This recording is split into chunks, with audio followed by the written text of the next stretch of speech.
O que é o animal, então? Vamos pensar, então, que o tubarão não é tão vilão assim. Se eu cair dentro do mar ali, o que é o animal que provavelmente eu teria que ter medo? Olha só, vamos falar qual é o animal no mundo que a gente tem que ter mais medo? Do homem. É o homem. Número um. Vai passar com a lancha na cabeça. Pirata te pegar lá. O animal que mais mata seres humanos é a nossa própria espécie, Homo sapiens. Tá? Nós somos o recordista, que a gente chama de assassinato. Né? Então nós somos o número um. Não é só assassinato, mas também acidente, coisa desse tipo. Sabe? Então, quem mais mata gente é o próprio ser humano. Esse é o campeão. Número 2 é mosquito.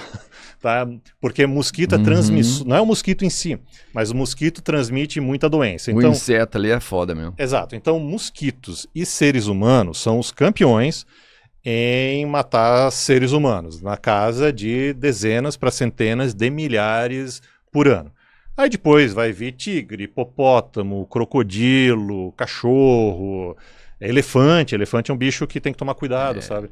Inclusive eu fui uma vez para a África do Sul, a gente fez um negócio a pé lá, aí quando os elefantes chegaram, a pessoa falou, o nosso guia estava muito mais preocupado da gente achar elefante do que achar leão. E aí, quando chegou um grupo de elefantes, ele falou, galera, vamos vazar daqui, subimos uma montanha lá e os elefantes passaram. Então tem uma série de animais que realmente causam, né, muito mais dano. Por isso que eu estou dizendo, o tubarão realmente, ele está lá, eu não estou exagerando, ele está no final da lista mesmo de animais que matam seres humanos. Agora, beleza, entramos no ambiente marinho mesmo, entramos na água. Né? Qual é o animal ali que a gente tem um pouco mais de risco? Um deles, galera... em água doce tem essa questão, mas não sei qual é a estatística de morte por piranha. Mas no ambiente marinho a gente tem que cuidar um pouquinho com água viva, tá? Não aqui no Oceano Atlântico, aqui a gente não tem muita água viva que mata, mas lá na costa, por exemplo, da Austrália, da Indonésia, a gente tem umas águas vivas aí que a gente tem que tomar um certo cuidado. Temos cobra marinha, tem crocodilo marinho, e assim, o tubarão tá na lista ali também, tá? Não vou negar. Tá? Porque a maioria desses, digamos assim, desses outros organismos que causam mortes de humanos, eles estão fora d'água. Né? Então, de novo, estamos falando de elefante, estamos falando de mosquito, estamos falando de gente. Então, na água, assim, aí eu até concordo contigo. Na água, o tubarão não está tão lá atrás na lista, não. Ele tá mais perto ali do crocodilo, da água viva. Cobra marinha não é agressiva, tá? Não tem no Atlântico também, então boas notícias pra gente que tá aqui no Brasil. A gente não tem cobra marinha aqui, a gente não tem crocodilo marinho aqui, a gente não tem água viva mortal, né, aquela vespa do mar aqui também. Então a gente não tem muito bicho, praticamente não tem bicho tranquilo, que né? mata a gente. É por conta da nossa água não é boa pra esses bichos? Assim? É uma questão totalmente evolutiva. Por quê? Porque o Oceano Atlântico Sul, ele é o oceano mais recente de todos. Ele começou a se formar há cerca de uns 130 milhões de anos. O Oceano Pacífico já se formou há muito mais tempo. Mas não a água sólida, não. Assim, eu sei que tem a divisão, mas isso não é o humano que separou por partes disso? Exato, mas o que aconteceu? Onde é que está o centro de diversidade? Qual é o lugar do mundo que a gente tem o maior número de espécies marinhas? É ali na região da Indonésia. A gente chama essa região de Triângulo dos Corais, que parece um triângulo. Vai das Filipinas para a Indonésia, ali para o norte da Austrália. Ali a gente tem 10 vezes mais espécies de coral, por exemplo, do que a gente tem no Caribe. É a Amazônia do mar, aquilo ali. Perfeito. Aquela região é a Amazônia do mar, é exatamente isso. Então lá a gente tem muita espécie competindo, lutando. Então a evolução acabou selecionando aqueles organismos mais fortes para predar, que tem mais veneno, e também aqueles mais fortes para resistir a essa predação. E por que isso? Porque isso já está acontecendo há muito tempo. Porque o Oceano Pacífico e o Indo-Pacífico, eles existem há centenas de milhões de anos. Então a vida lá está evoluindo já há muito tempo. O Oceano Atlântico Sul, ele é o mais recente dos oceanos. E aí você falou uma coisa interessante. Pô, mas não está tudo conectado? Não está. A maioria desses organismos, alguns animais, conseguem cruzar um oceano. Baleia consegue, atum consegue, golfinho, mas a maioria não faz isso. Um coral não consegue vir lá da Austrália para o Oceano Atlântico, a não ser que ele seja transportado num casco de navio, mas ele por si só, a larva dele não consegue fazer isso.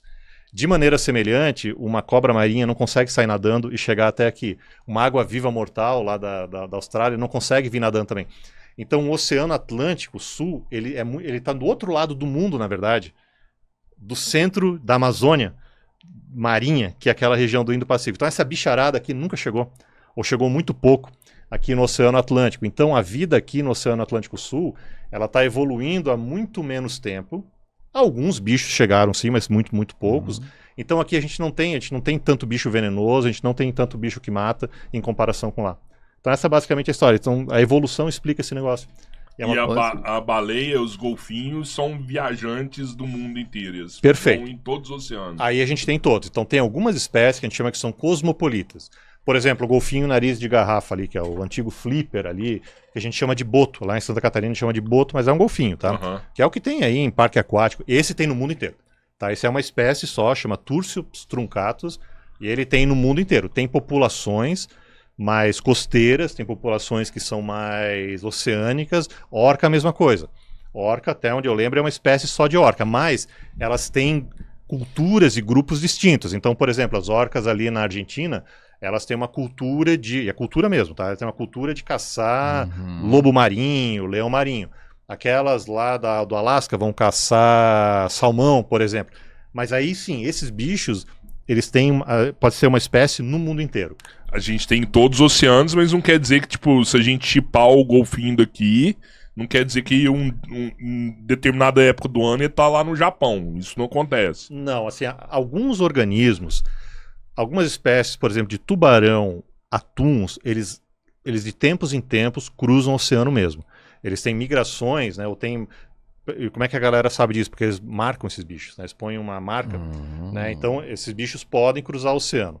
Baleia, por exemplo, jubarte, baleia franca, eles vão passar o verão lá na Antártica, e aí eles vêm no inverno aqui, ou eles vão para a África do Sul, ou eles vão para a Austrália, ou eles vêm para o Brasil. Então essa galera cruza áreas gigantescas, beleza? Mas você está correto. Se eu acabar com um golfinho nariz de garrafa aqui do Atlântico, não é muito provável que em algum momento vai ser repovoado por golfinhos de outras regiões, mas não vai ser do dia para noite, sabe? Não vai ser no ano seguinte que a gente vai ver esse bicho voltando para cá, não. Você falou da orca, a cultura da orca, por exemplo, que tem de várias formas de caçar, eu já vi, isso aí é magnífico. Quanto elas aperfeiçoam e elas ensinam, na verdade, né, para os novos filhotes. A orca é uma boa caçadora, assim? Ela desenvolve técnica de caça para cada tipo de presa. Tá ligado? Em cada ambiente ela aprende a caçar de forma diferente, organizado. E ensina, os filhotes aprendem. Os filhotes. Isso não é genético. Quando a gente tem um comportamento que ele não é genético, que ele é aprendido, a gente chama isso de cultura, que é o que a gente tem na nossa espécie, que é por isso que a gente vai para a escola. Porque ali a gente aprende, né? Então você não tem um gene para saber falar francês, você tem que aprender a falar francês.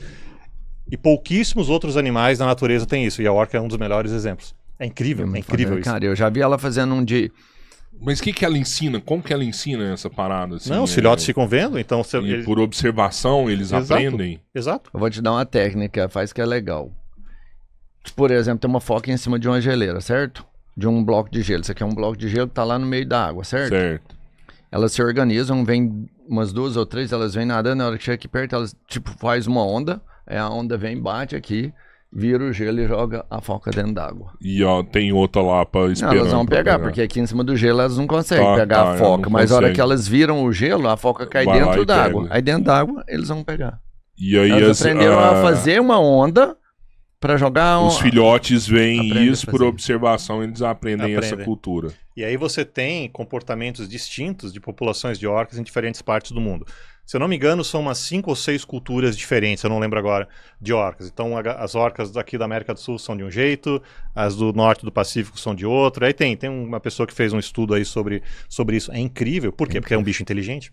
Esses bichos são altamente inteligentes, aprendem. Mais tem inteligente memória. que o golfinho? Na verdade, a orca é um golfinho. Ela é do grupo dos golfinhos. Então, eu diria assim, a orca ela é pelo menos tão inteligente quanto o golfinho. Só que por ela apresentar esses traços de cultura mais fortes, eu pessoalmente, né, considero ela mais inteligente que o golfinho. É um bicho mega inteligente.